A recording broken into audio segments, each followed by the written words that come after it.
Баршаға ассалаумағалейкум достар. Сіздермен бокс жаңалықтары видеоны бастамас тұрып арнаға тіркеліп видеоға лайк басуды ұмытпаңыздар. Ең соңғы жаңалықтар тек қана бізде болады. Жәнібек Әлемханұлы әлемнің үздік 20 боксшысының қатарына енді. WBO және IBF нұсқалары бойынша орта салмақтағы әлем чемпионы.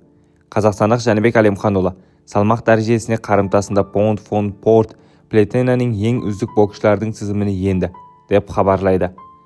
ақш-тың беделдік журналисті Стивен Эдвардс boxing.com порталында жариялайтын өзінің жеке рейтингінде қазақстандық боксшы 20-ші орынға қойды.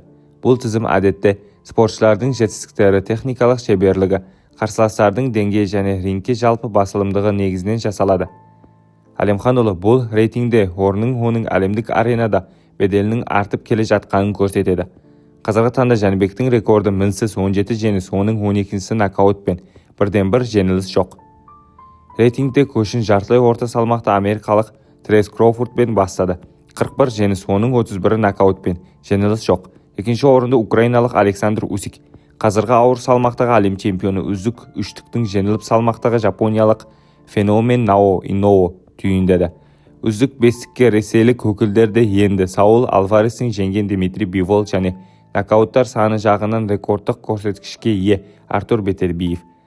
Қызығы әлемдегі бокстың бет бейнесі және қазіргі кезде ең кассалық жұлдыздардың бірі саналатын Саул Канело Альварес Эдварестің рейтингде небәрі 8-ші орында жайғасты. Сіздермен бокс жаңалықтары болды. Арнаға тіркеліп видеоға лайк басуды ұмытпаңыздар. Ең соңғы жаңалықтар тек қана бізде болады.